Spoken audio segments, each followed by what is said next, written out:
बेटा, गाड़ी साफ कर दूं? रंजीत ने जैसे ही फ्यूल भरवाने के लिए अपनी कार पेट्रोल पंप पर रोकी, एक बुजुर्ग भागकर उसकी गाड़ी के करीब आया। नहीं अंकल, अभी जल्दी में हूँ, कहते हुए रंजीत ने उस बुजुर्ग को टालना चाहा, लेकिन वो उससे विनती करने लगा, बेटा 10 मिनट भी नहीं लगेंगे, थोड़ा ठहर जाओ।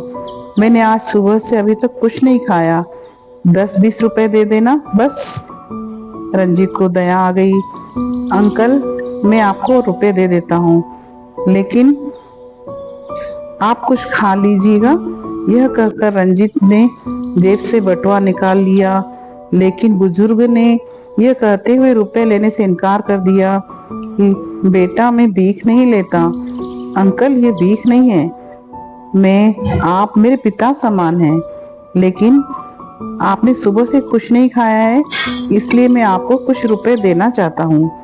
नहीं बेटा, आप जाइए, मैं इंतजार करूंगा, आप नहीं तो कोई और सही।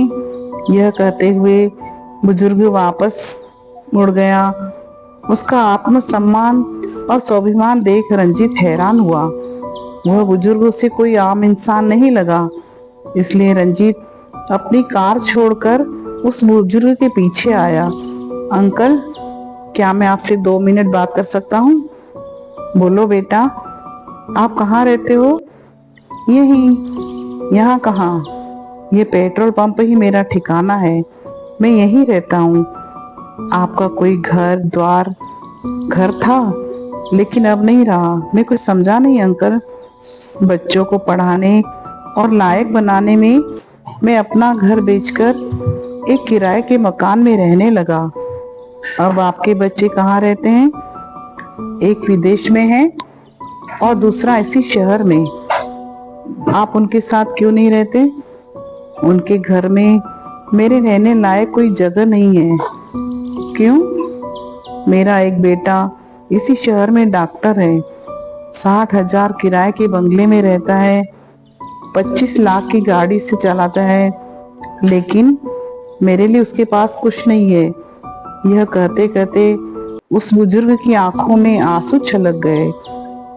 अंकल, आप अपने बच्चों पर आपको गुजारा भत्ता देने के लिए मुकदमा दायर क्यों नहीं करते? आपने ही अपना सब कुछ बेचकर उन्हें कमाने लायक बनाया है।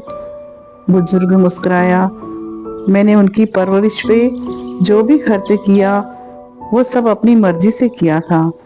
अगर मैं ये सब कुछ उन पर मुकदमा करके मांग भी लूं तो उन चीजों को अब मैं क्या करूंगा? फिर भी आपको उनसे कुछ ना कुछ तो मिलना ही चाहिए। बेटा, 2 रोटी तो मैं अपनी मेहनत से आज भी कमा लेता हूँ। रही मुकदमे की बात, तो अदालत में मुकदमा दायर कर बच्चों के प्रति स्नेह और माता पिता के प्रति सम्मान नहीं मांगा जा सकता। इस बात का अंदाजा मुझे भी है। रंजीत नतमस्तक हो गया, लेकिन फिर भी उसने अपनी बात को मोड़ दिया।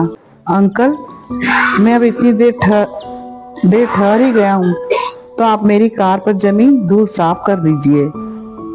वह बुजुर्ग अपने हाथ में थामे साफे से झटपट उसकी कार पर जमी धूल को साफ करने लगा, लेकिन उसकी जिंदगी पर जमी धूल को साफ करने में असमर्थ रंजीत मन ही मन सोच रहा था कि एक अकेला गरीब पिता माँ अपने बच्चों को लायक बनाने की हिम्मत रखते हैं, लेकिन जवाब होने पर वही बच्चे सक्षम होने के बावजूद अपने बुजुर्ग हो चुके माता पिता को संभालने की हिम्मत क्यों नहीं दिखाते? तभी रंजीत ने कहा, अंकल, मेरा गाड़ियों का शोरूम है, आप चाहें तो वहाँ गाड़ियों की देखभाल का काम कर सकते हैं। बुजुर्ग के हाथ रुक गए। वो मुस्कुराया। बेटा, आप बहुत दयालु हो, लेकिन मुझे किसी की दया की जरूरत नहीं है। रंजीत ने आगे बढ़कर उस बुजुर्ग का हाथ अपने हाथ में लेकर उसे आश्वस्त किया, वहां भी आपको आपकी मेहनत के बदले ही रुपए मिलेंगे। एक अजनबी से इतनी आत्मीयता पाकर बुजुर्ग के चेहरे पर गजब का स्वाभिमान था। आज की पीढ़ी भौतिकता के चकाचौंध में अपने दायित्व को निर्वहन नहीं कर रही है, क्योंकि मैकाले की शिक्षा पद्धति भाव संवेदना शून्य भोगदायी फसल तैयार है।